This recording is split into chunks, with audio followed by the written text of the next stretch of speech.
Ating mga kaaway ngayon ay dahil sa ginawa ng Panginoon, kayo ngayon ay inayos na. Wala na yung nasirang relasyon ninyo sa Panginoon. And pangalawa, ang panawagan sa kanila na manatili na matatag sa kanilang pananampalataya. And yung pangatlo, ibahagi din nila ang gospel na kanilang naranasan. So simulan po natin sa ating pong verse 21. Pakibasa po ninyo itong ating point number 1. Reconciliation through Christ. So yan po ang ating nabasa sa ating pong verse 21. Bakit po binanggit? Ito po ang ating pong point number 1 na muling pagkasundo, muling pagbati, muling pag-ayos sa pamamagitan ng Panginoong Hesus. Kailangan may ayusin kasi may nasira. Isang maliwanag na verse po sa atin. Ano ang nasira at ano ba ang kalagayan natin? Ito ang kalagayan mo natin. Tayo dati ay malayo sa Diyos. Diyan, kaaway ng Diyos dahil sa ating mga gawang hindi tama. Pag-iisip ko na masama. Yan ang kalagayan na pinaalala sa kanila ni Pablo. Kayo mga taga-Colossae ay mga kaaway kayo ng Diyos. Hindi kayo bati ng Diyos. Kayo ay mga hindi maaaring lumapit sa Diyos. Sapagkat alam naman po natin, ang Diyos po natin ayaw sa kasalanan. And ganito ang kanya pong ipinahayag na i-appreciate ninyo kung anong kalagayan ninyo. Sa gayon, ay matanggap ninyo kung ano itong binabahagi ko sa inyong katotohanan. I-appreciate ninyo na kayo ay mga makasalanang tao. Yan po ang kanyang sinabi sa kanila. Ganyan din po ang sinabi po niya doon po sa pangalawang Korinto, chapter 5. Dahil po sa kabutihan ng Diyos, bagaman tayo mismo ang sumira sa relasyon po natin sa Diyos, ang Diyos po mismo ang gumawa ko ng kaparaanan para ito pong ating sirang relasyon sa Kanya ay muli pong maayos. Diba, minsan nga pong naitanong sa atin, ano ba ang purpose ng Diyos kung bakit po tayo iniligtas? Diba, ang sagot walang iba kundi maging maayos muli ang ating sirang relasyon sa Kanya. O kaya, namatay ang Panginoong Hesus, lumanak ng dugo sa krus ng Kalbaryo, na sa gayon ang lahat ng tao ay maligtas. Yan po ang kanya pong binabahagi sa kanila. And lahat ng yon ay hindi sa pamamagitan po natin, kundi sa pamamagitan po ng ating pong Panginoong Hesukristo. Tulad po ng sinasabi dito, sabihan, ngayon dahil sa ginawa ng Panginoon, hindi ko na iisa-isahin kung ano po ang ginawa ng Panginoon kasi naniniwala po ako na alam po ninyo kung ano po ang ginawa ng Panginoon. And sabi diyan, dahil doon, ibinilang niya kami mga kaibigan. So sa ating verse kanina, verse 21, maliwanag na sinasabi ang ating kalagayan ay malayo tayo sa Diyos, kaaway tayo ng Diyos, hindi tayo bati ng Diyos, pero ngayon, dahil sa ginawa po ng Panginoon Hesukristo, sabi diyan, ngayon mga kaibigan na tayo, hindi na tayo mga kaaway, at pinagkatiwalaan na tayo upang maglingkod ng sa gayon ang mga tao ay maging kaibigan rin niya. Isang maliwanag. And ituloy po natin sa verse 19. So ang ibig sabihin, sa pamamagitan ni Kristo, ang mga tao ay ibinilang ng Diyos na kaibigan at hindi na tinatandaan ang kanilang mga kasalanan. Di ba't napakagandang pangako ng Diyos na dahil sa ating pong pagtanggap sa Kanya, sa kung ano ang ginawa po niya, anumang uri ng kasalanan na meron po tayo ay hindi na po recorded sa Panginoong Diyos. Lahat ng kasalanan, malaki, mahirap, o marami, o unti lang, sinasadya man o hindi, mabigat man o magaang kasalanan, hindi na recorded yun sa Diyos. Lahat ng kasalanan ay pinawi na dahil ang nakikita na sa atin ay ang dugo ng Panginoong Hesukristo. Amen po ba? Kaya sabi niya, kami naman, inatasan niya na ipamagita ito. Yan yung ating binabanggit na evangelizo, na ibahagi din ang naranasan po natin. So, i-appreciate lang natin itong sinasabi ng ating verse 21 na hindi batay sa ating pong mga sarili. Sapagkat ang katotohanan, kahit nabalatan po tayo ng buhay, ay hindi po mapapawi ang mga kasalanan po na mayroon po tayo. Hindi po mababalik ang sirang relasyon kahit anumang gawin po natin. Kahit na sunugin man tayo ng buhay, ay hindi po natin kayang gawin na panumbalikin ang sirang relasyon po sa Kanya.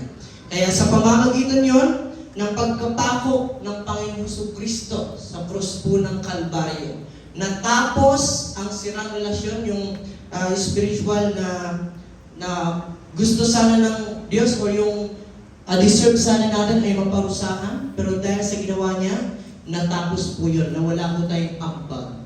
Sabihin mo yun sa katabi mo, wala kang ambag. Wala tayong ambag sa ating kaligtasan. Lahat ng gumawa po nun ay ang Panginoon. Ang ating sirang relasyon, sabi diyan, sa Amang nasa langit at sa atin, ngayon sa pamamagitan niya ay ayos na. At sa pamamagitan ng Panginoon Jesucristo ay wala na. Malinis na. Sabi diyan, Christ's cross, an instrument of execution, killed this spiritual barrier. Ang dati nating kalagayan ay wala tayong karapatan lumapit sa Diyos. Wala tayong kakayahang lumapit sa Diyos. Wala po tayong magawa para ma-experience po ang presensya po ng Diyos. Pero dahil po dito sa ginawa po ng Panginoon, kaya nga po sabi ng ating verse 22, pero kahit na gano'n yung kalagayan nyo, kahit walay kayo, kahit kaaway kayo, kahit dami yung kasalanan sa isip, sa salita at sa gawa, pero ngunit, sabi dyan, ito ang ginawang paraan ng Diyos Ama. Naging tao ang anak ng Diyos. Sa pamamagitan ng kanyang pagkamatay ay pinagkasundo kayo sa Diyos. Nang sa gayon, ay maghaharap niya kayo, sabi diyan, sabi ng banal, walang kapintasan at walang dungis. Kaya sa gabi pong ito, panghawakan niya na ang tingin na sa inyo ng Diyos ay hindi kaaway, ang tingin sa inyo ng Diyos ay hindi na marurumi o hindi na po basura. Ang tingin po sa inyo ng Diyos, ang tingin po sa atin ng Diyos, banal, walang kapintasan, at walang dungis. Kaya ano man ang sabihin ng tao sa atin hindi magaganda, ano ang sabihin sa atin ng mga tao na nakaka-down sa atin, ano ang ma-experience po natin sa buhay, huwag tayong paapikto sapagkat ang tingin sa atin ng Diyos, banal, walang kapintasan, at walang dungis. Kasi alam naman po natin, ang mga tao, kahit anong gawin mo, kahit anong sabihin mo, may masasabi talaga yan.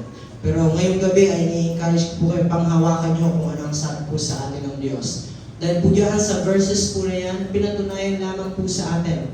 At ngayon ay nire-remind din po tayo, hindi lang sa mga taga-Colossae po, itong mga verses po na ito, kundi maging sa atin din po ngayong gabi.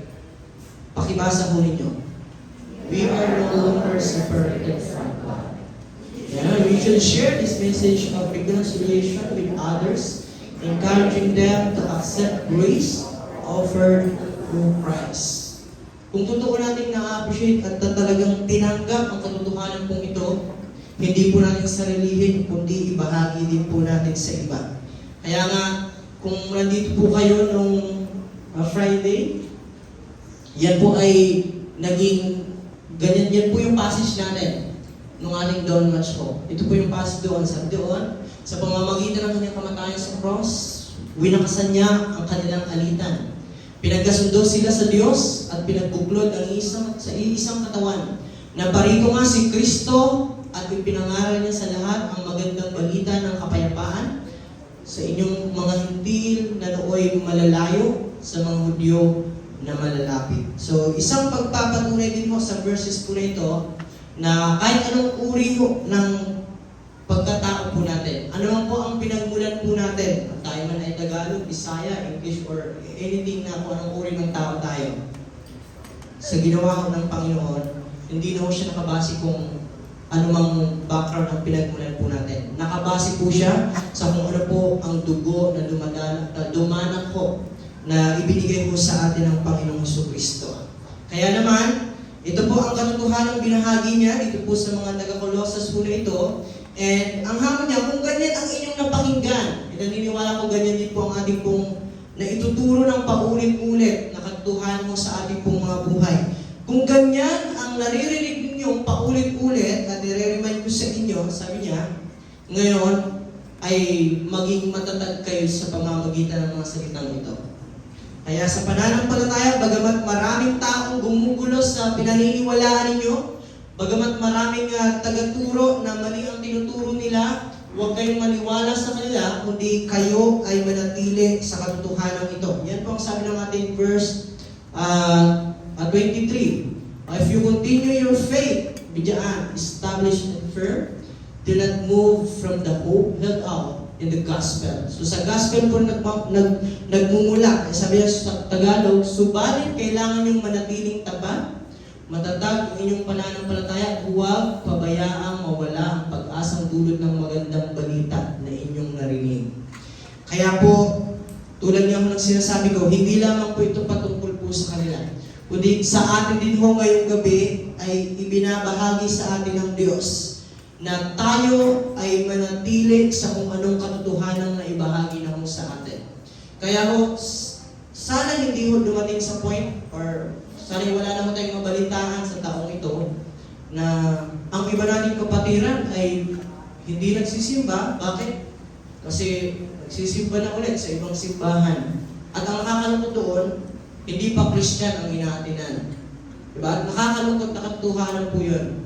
Kaya naman, tayo nandito ngayon, nakakarinig dito ang ating pong pinag-aaralan. Pag-pray natin sa Diyos na hindi mo tayo, o hindi magbuwag ang ating pong pananampalataya sa pamamagitan ng mga katotohanan pong ito. Kaya ho, ganyan din ho, sabi ho sa ating Hebrews 10, verse 23. O, pakibasa po natin. Let us hold unswervingly to the hope you profess, for He who promised is faithful. Magpakatatag tayo sa diyan. Sa ating pag-asa at huwag nang mag-alinlangan pa. Ano man ang sabihin ng iba, tulad lang ngayon, yung hapon na ito. Diba, nakita po natin at tunghayan po natin, ang daming taong nagsasayaw-sayaw dyan sa labas.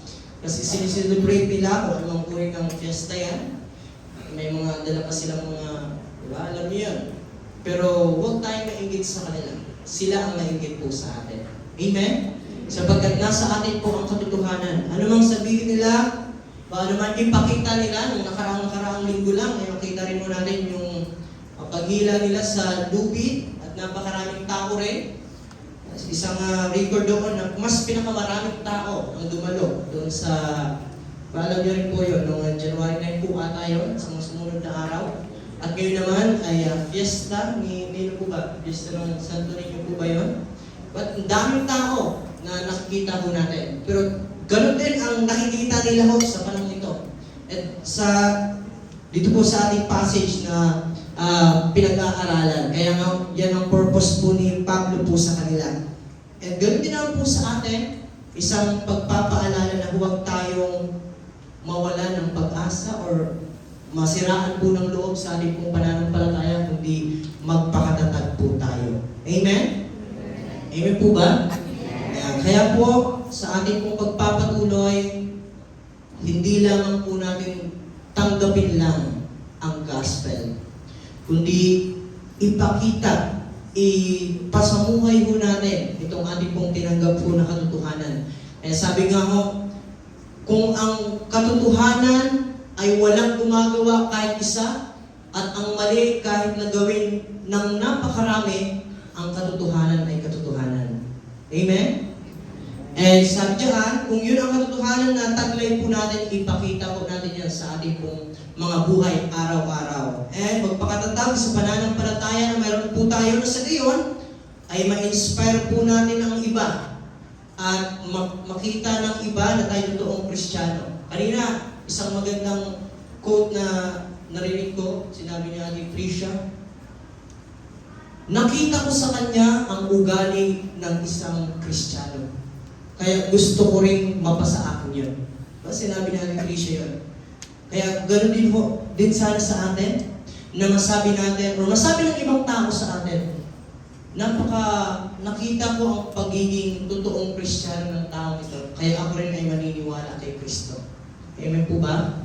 Sana ganyan din po tayo. Kasi, yan po ang hamon sa atin ng Diyos. At sa ating point number 3, at napakabilis na po natin, yan ang responsibilidad po natin bilang nagsasabing tumanggap ng katotohanan. Yan ang ating pong responsibilidad na hindi lamang natin sarilihin itong katotohanan ito, kundi maibahagi rin po natin sa iba. Ito na ang ating pong tinatawag din na evangelism. Na ang ating pong natutunan, ang ating pong narinig, ang ating pong tinanggap, ang ating pong naranasan, ay iparanas din natin sa iba. which is yan yung gospel. Sabi ng ating kalahati ng ating verse 23, this is the gospel that you heard and that has been proclaimed to every creature under heaven, and of which I, Paul, have become servant. Maganda rin sa Tagalog. Sabi ng Tagalog, niloob ng Diyos na akong si Pablo ay maging lingkod para sa magandang balitang ito na ipangaral sa lahat ng tao sa buong daigdig. Malinaw na meron po tayong responsibilidad na binigay po ang Diyos. Kung papansin po natin ang salitang proclaim, at kung titingnan po natin sa Greek word itong salitang proclaim sa ating pong Biblia, ang ibig sabihin po niyan ay apagelio, nang ibig sabihin to report, announce, to tell, to inform. Kaya nabubuhay po tayo, niligtas po tayo ng Diyos, hindi lang para po sa ating mga sarili, kundi para din po sa iba. Na ibahagi ang katotohanan ng ating natanggap, na ating pong naranasan. Kaya makita mo natin, ito pong life po ni Pablo, alam po natin na si Raulo po yan. Alam po natin ang buhay niya, background po ng life po niya. Pero dahil sa totoong tinanggap ang katotohanan, dahil sa totoong naranasan, ito pong gospel po na ito, siya rin naman, kahit ano pong ma-experience niya sa buhay na hindi maganda, wala pong nakakapigil po sa kanya. Kahit pagbabatuhin siya, kahit ipahiya siya, kahit na harangan siya, kahit na pagbantaan siya, walang nakakapigil po sa kanya na maibahagi po ang salita po ng Diyos. Kasi ganoon din mo ngayon, sa gabong ito, ay niligtas tayo ng Diyos. Hindi lang para sa ating mga sarili, kundi ipakita at ipadama yun sa iba. Amen? Kaya kung totoo natin tinanggap ang Panginoon, yan ang utos niya. Itong proclaim po na ito ay hindi lang po yan choice na kung ayaw mo, di ba? Kung gusto mo, sige, bumanat ka. Pero hindi po, ito po ay isang utos ng Diyos. Na i-proclaim, sabihin, ipakita, ipadama niyo sa iba, sa lahat ng dako ng daigdig. Sabi sa ating Matthew 25 verse 19 20, therefore, go and make disciples to all nations, baptizing them in the name of the Father and the Son and the Holy Spirit, and teaching them to obey everything I have commanded you. And surely, I am with you always to the very end of the age. Again, ang verses po nito, ang salita po ito, ay hindi lang kung choice mo na ibahagi o hindi. Pinapagawa po yan ng Diyos. Kaya ko, itong ating pong Evangelista po na ating pong tinuturo ngayon, yan po ngayon ay pinapabaon o hinahamon po tayo ng Diyos na ibahagi ito sa iba. Amen? Sige nga po, kayo po ang magbasa po niya. In 1, 2, 3, go. Sharing the gospel is not optional. It is command.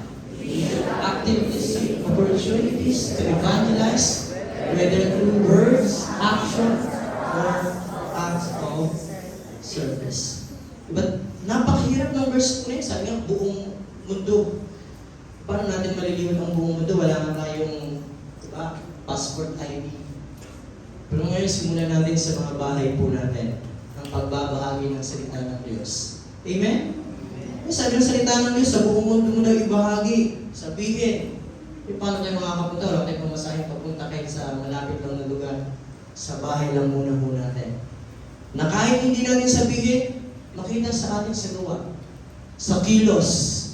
Kaya again, sasabihin ko sa inyo, sana hindi na ho tayo sabihan ng ating mga mahal sa buhay ng panasimba ka, diba? Bakit pa wala nagbabago sa buhay mo? Ganyan naririnig mo na, panasimba ka, diba? Di mo lagi mo nasa simbahan, umaga hapon. Sipag-sipag mo doon, pero sa bahay, di ka makapaghugas ng plato, di ka makapagwalis, di ka makapagligpit ng aking nilabhan. O, diba? Kaya naman, kahit hindi sa salita, hindi maging sa gawa. Kaya po, itong buhay mo na ito, hindi po tayo tinawag ng Diyos para lang sarilihin ito pong tinanggap po nating kaligtasan. Tinawag po tayo ng Diyos para i-proclaim o sabihin, ipakita ito sa iba. Amen? ipakita sa bahay, sa kapitbahay, sa mga klase, sa katrabaho, ang ating pagiging totoong Kristiyano. Yan po ang Ebanghelismo na ating pong tinatalakay. And kung mapapansin po ninyo, ang sa ilan pong binhagian din po ni Pablo ng kanyang pong salita, ginawa po yan yung pagbabahagi ng salita ng Diyos. And hindi lang sinalita, kundi ginawa po nila. Kung mababalikan po natin ito pong Thessalonians chapter 1, verse 9. Diyan, ang mga taga-roon na rin ang nagbabalita kung paano ninyo kami tinanggap. Sila rin ang nagsasabi kung paano ninyo tinalikuran ang pagsamba sa mga Diyos-Diyosan upang maglingkod sa tunay at buhay na Diyos. Maliwanag? Nagbalita at sinasabi kung anumang buhay nila dati na hiwalay sa Diyos kasi may ibang Diyos sila, ipinakita at binalita yun nila sa ibang tao. Na dati man kaming mga siraulo, dati man kaming sumasamba sa Diyos-Diyosan dati, sumasamba man kami sa hindi totoong Diyos, pero ngayon ay binabahagi namin na kami ay tumanggap sa Diyos na totoo at buhay na Diyos. Kaya sa ganyan din ho ang masabi sa atin po ng ibang tao. Kaya ito rin, ang magandang halimbawa, kung kayo man mga asawang babae, may mga asawa kayong hindi pa kumikilala sa Diyos, sabihan, ipakita ninyo sa kanila. Sabihan, kung mayroon sa kanila ang hindi pa naniniwala, ano ipakita ninyo? Pakitaan nyo ng pagiging magandang asal ninyo. Ano pa? Ipakita ninyo ang yung buhay ng mga Diyos and malinis na pamumuhay. Sabi niya, kahit hindi kayo magsalita, basta makita nila ay kayang magbago ang mga taong nakakakita nito. Maliwanag ko, sabi niya, naniniwala ako, hindi lang po ito para sa mga nanay.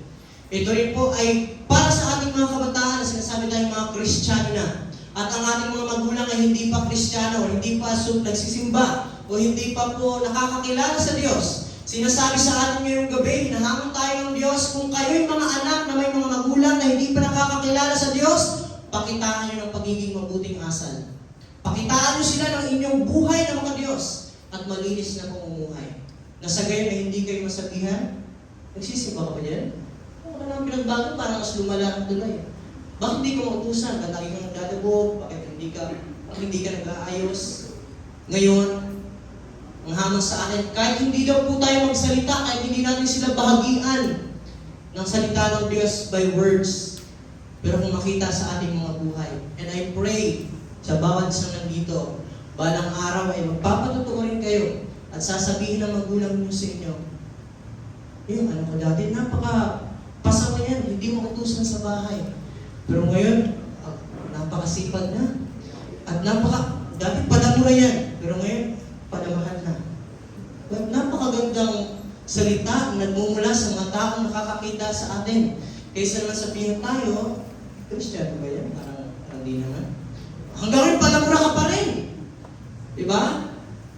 At ang masakit diyan, kung maging saan man tayo magpunta, ay nasasabi pa rin, huwag natin sabihin sa ating mga sarili, ay gano'n na kayo. Ibig sabihin nun ay hindi ka pa totoong Kristiyano. Kasi sabi doon, yun ang buhay natin dati. Palamura, palaaway, or anong mga bagay na hindi maganda, hindi yun ugali ng pagiging Kristiyano. Amen? Kaya sabihin din sa katabi mo, huwag ka nang magmura. Huwag ka nang magmura. Sabi ng salita ng Diyos. Di yung burabe, ang lutong ba? Diba? Ang lutong magmura. Huwag naman pong gano'n. Kasi hindi yun ugali, hindi yun asal ng pagiging isang Kristiyano. Paano maniniwala sa atin ang ibang tao kung hindi nila makikita? Paano nila masasabing kami rin ay tatanggap sa Diyos kasi nakita namin sa buhay mo yan? Tayo pa ang dahilan kung bakit hindi sila naniwala. Kristiyano, ba't nagsisimba ba yan doon? Ba't pa nasugalman yan? Ano sasabihin nila? Ayun ba yung nagsisimba doon? Ba't pala away? Ba't pala riot? Ba't hindi mautusan sa bahay? Ang matamahan, magalit, ito yung bago. Amen? Dapat ang sabihin nila, kahit hindi tayo nag-share ng salita ng Diyos, by words sa ating gawa. Kaya nga ho, ito po ang naging tema ho ng ating buong 20 January 2025. Kaya sabi diyan, mas maigi ang ipakita. Kasi maging si Pablo, sabi niya diyan, hindi ko to binabahagi sa inyo dahil ako ay eloquent, sabi diyan. Hindi dahil sa magaling ako magsalita, hindi dahil sa marami akong magagandang experience sa buhay, kung gaano ako kahusay, kung gaano ako kagaling. Sabi diyan, ipinapakita ko yun kung anong ginawa sa akin ng Diyos. Amen? Sabi niya, hindi ako nag-share sa inyo kasi napakatalino ko, napakahusay kong magsalita, napakatatas kong magsalita. Hindi niya ganun sinabi, kundi sinabi niya sa kung ano ang ginawa ng Diyos sa buhay ko. And sa gabi ito, ang tanong sa atin, bakit ba hindi tayo nakapagbabahagi ng salita ng Diyos? Bakit hindi tayo nakakapag-share? Bakit? Sinabi din ng salita ng Diyos. Kasi tayo ay mga nahihiya. Hindi nga tayo nahihiya na makipag-chismisan sa iba, ibahagi kung anong mga life ng ibang tao. Dapat mas lalong sa life po ni Lord. Sabi din ng Tagalog, sabi na may Tagalog ka, alam kayo.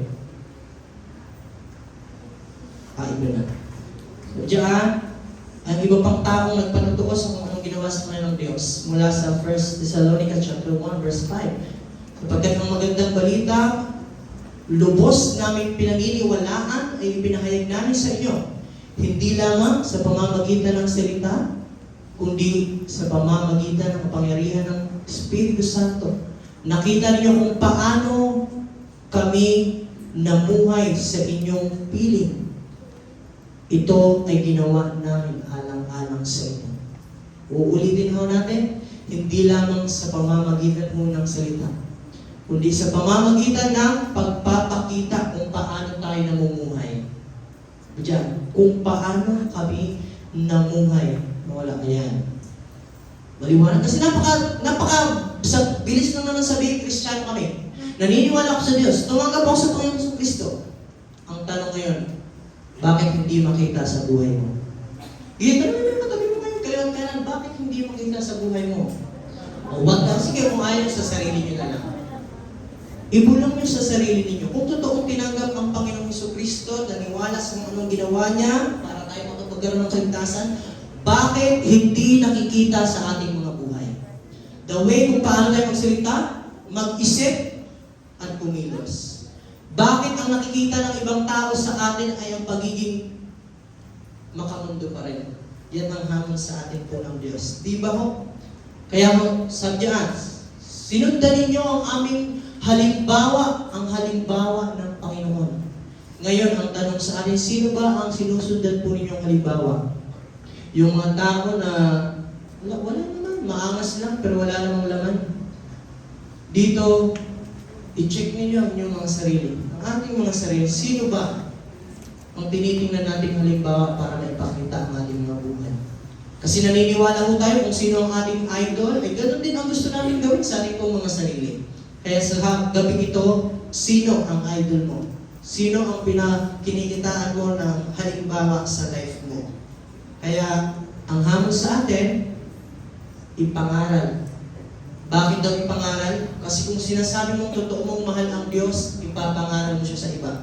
Kasi nga, naniniwala tayo, pag mahal mo, ipagsisigawan mo sa buong mundo. Amen? Wala kang say kahit anong sabihin ng ibang tao kasi mahal mo. Bakit sabihin ng tao? Diwat-diwat. Kasi mahal mo, walang effect yung sinasabi ng ibang tao sa'yo. Kahit makita ka dyan, mga leaders na pinagbabawal. Wala kang say kasi alam mo, mahal ko to. Bakit? Kahit mong sabihin sa amin, mahal ko to. Di ba? Ngayon, kung mahal mo ang Kristo na pinaniniwalaan mo, kung tunay nagmamahal ka, ibahagi mo rin siya sa iba. Amen? Pinapost mo pa nga sa Facebook kahit pinagbabawal para makita ng buong mundo na ito ang aking pinakamamahal. Diba? Ganyan tayo katapang, ganyan tayo kabold sa pagdating sa ating mga mahal sa buhay. At ngayon, ipatutuon natin na dahil mahal ko si Kristo, kahit anong sabihin ng ibang tao, ibabahagi ko siya sa iba. Amen? kasi mahal ko siya. Kahit kung sabihin ng ibang tao, kahit sabihin ng tao na, baliw na siguro yan. Wala akong say sa inyong kadakit. Alam kong mahal ko ang Diyos. Ipagsisigawan ko siya sa buong mundo. Amen? Aking sasabihin at kahit naabutin ang bituin at tawirin ang dagat, kaya ko yan kasi mahal ko yan. Ang Panginoon na ang Panginoon. Amen? Hamon sa atin sa gabi pong ito. And bakit? Bakit di natin binabahagi ang Panginoon kung totoo nating mahal? Kung totoo nating tinanggap ang Panginoon, bakit di natin may bahagi? Jowa mo nga, hindi mo kinakahiya, tapos Lord, kinakahiya mo.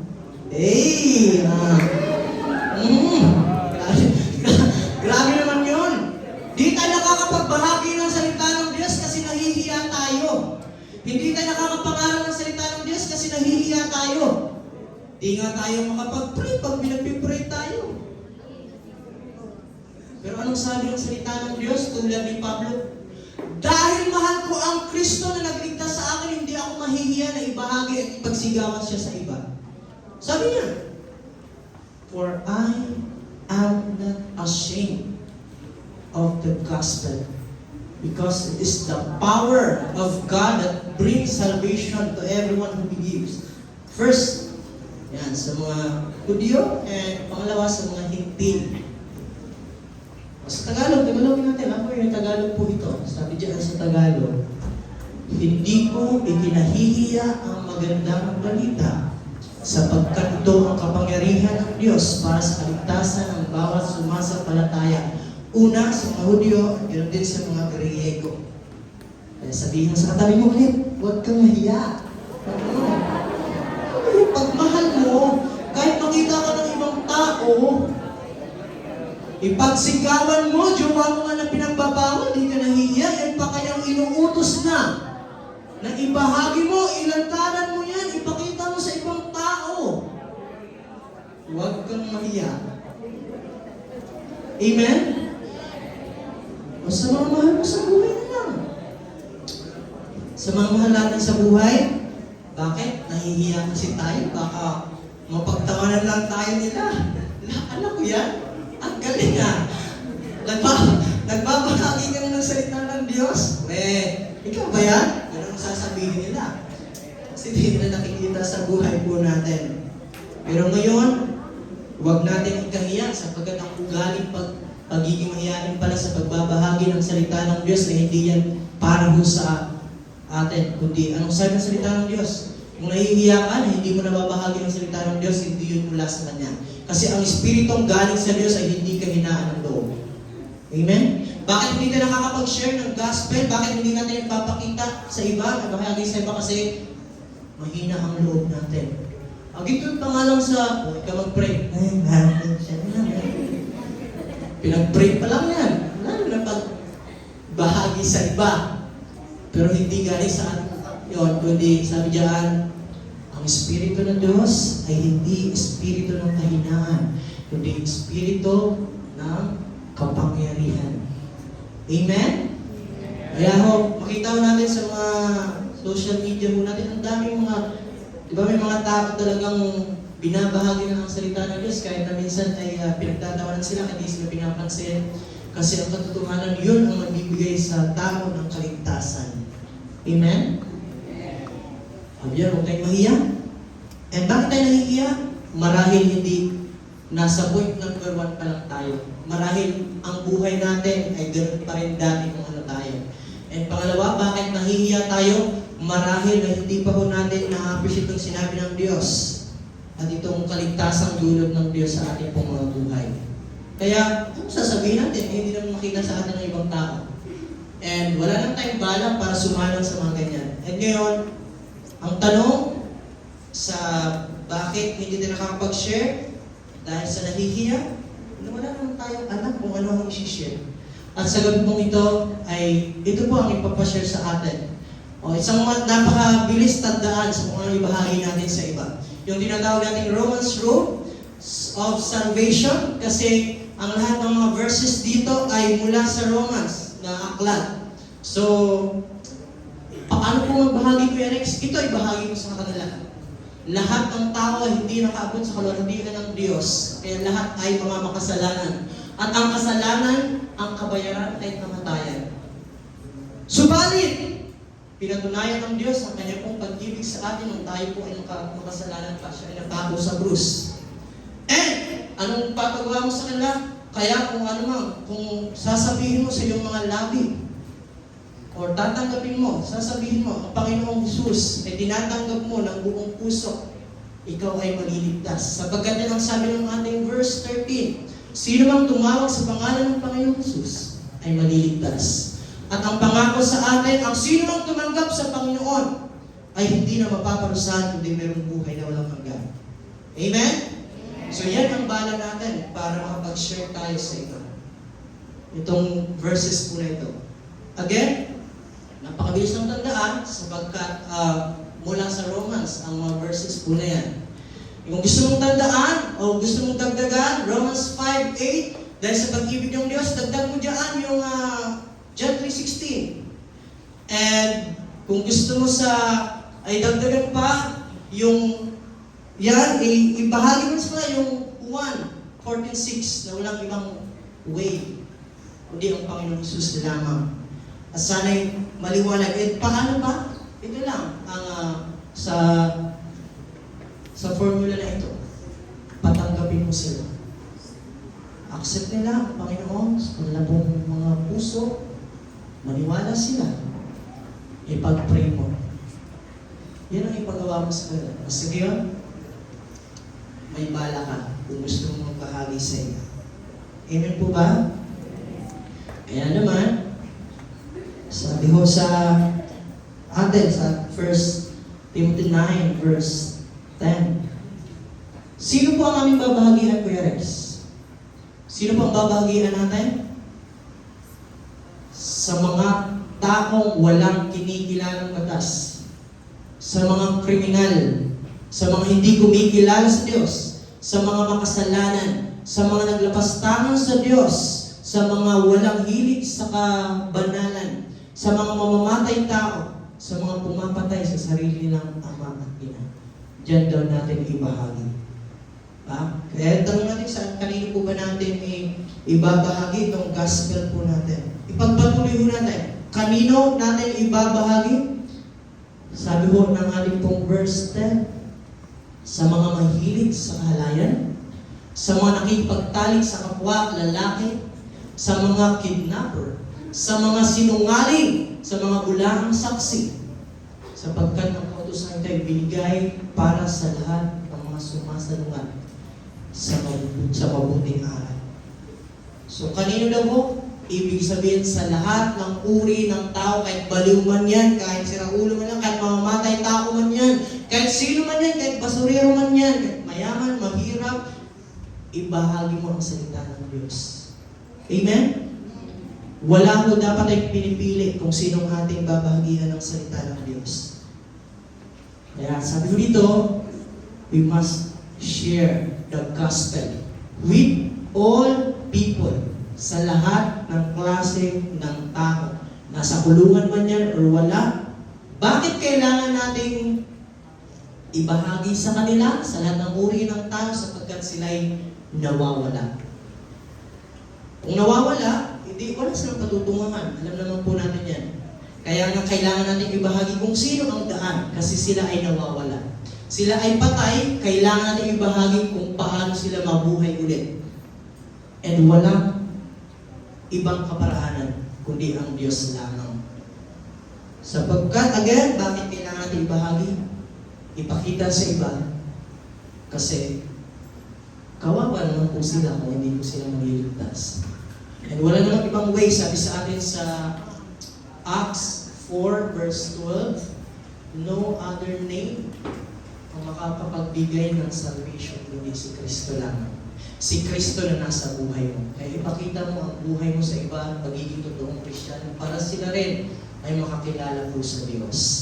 Kaya sabi diyan, ang hamon sa atin, ang Evangelista po na ito, ang aral na ito ay sa magandang balita ng ipinagkatiwala. Pinagkatiwala mo sa atin ng Diyos na ibahagi po sa iba. Amen? Kaya ngayon, Ang dalangin natin, Lord, bigyan mo kami ng lakas ng loob at pagkakataon na ibahagi ang salita ng Diyos sa ibang tao. Nung unang linggo ay, kung nakita ko ninyo, yung pinakaunang linggo na pag-aaral natin ng itong Evangelion, makita niyo yung notes ko doon, sana'y maunit muli. Kasi nagawa namin ng first time yan, ang mga dinay natin ng dream sa Intramuros na nag-share ng salita ng Diyos. At ang sarap sa pakiramdam na makapagbahagi ng salita ng Diyos sa iba. Amen? Kaya, muli walang ibang hangon ang Diyos sa atin sa gabi mong ito, kundi ibahagi ito sa iba. Kaya ang sa atin pong pagtatapos, ito po ang ating conclusion po sa gabi pong ito. Maaari po ba pakibasa po natin lahat? Emphasizes the transformative power of the gospel and the responsibility of believers to remain steadfast in their faith and to share the good news with others. As Christians, we are called not only to experience reconciliation with God, but also to evangelize and invite others to the same relationship. Yan ang hamon sa atin ng Diyos. Pinaalala sa atin, point number 1, kung anong kalagayan natin dati. Point number 2, dahil sa tulong ng Diyos, sa ginawa ng Diyos, naligtas tayo.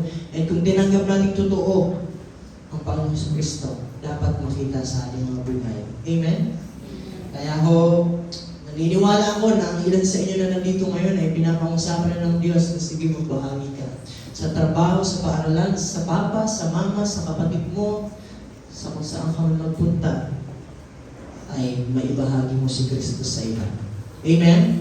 Minsan pa'y palakpakan po natin ang Panginoon. Sige po, sa ating pagkatapos tayo po ang nangyayari. Panginoon, aming amang nasa langit, makapangyarihan sa lahat, buhay mo itong aming mga tinataglay po na kaligtasan. Salamat Lord God, dahil dati ay kaaway mo kami. Malayo po kami sa inyo, pero dahil po sa inyo pong ginawa, nakaratay po kayo sa krus ng Kalbaryo, sa dugo na dumanak po dito, Panginoon, sa inyo pong pagkamatay. Maraming salamat aming Ama. At sa gabi pong ito, Panginoong Diyos, ang aming pong panalangin, alisin niyo po sa aming mga buhay ang hiya, ang kahinaan ng loob, kaya hindi po kami nakapagbahagi ng salita ng Diyos, Panginoon. Kundi palitan niyo po ito, Lord God, ng kapangyarihan mo. And Lord God, makita ito sa aming mga buhay, ng aming pong mga magulang, ng aming pong mga kapatid, ng aming pong mga kaklase, ng aming mga guro, ng aming pong mga katrabaho, Panginoon, ng aming pong mga kapitbahay, maging aming mga kaaway, Panginoon. Lord, maraming salamat sa inyong pong katotohanan. Siluhan niyo po ito ng inyong banal na dugo at inyong banal na Espiritu Santo, na sa hindi po ito mawala sa aming pong mga buhay, aming Ama. Maraming salamat, bigyan po kami ng kapayapaan. Kung ay mo sumama at panalangin sa pangalan ni Jesus. Amen. Ayan. And bago po tayo mag-offering ay napakahalagang paalala, sabi na paalala.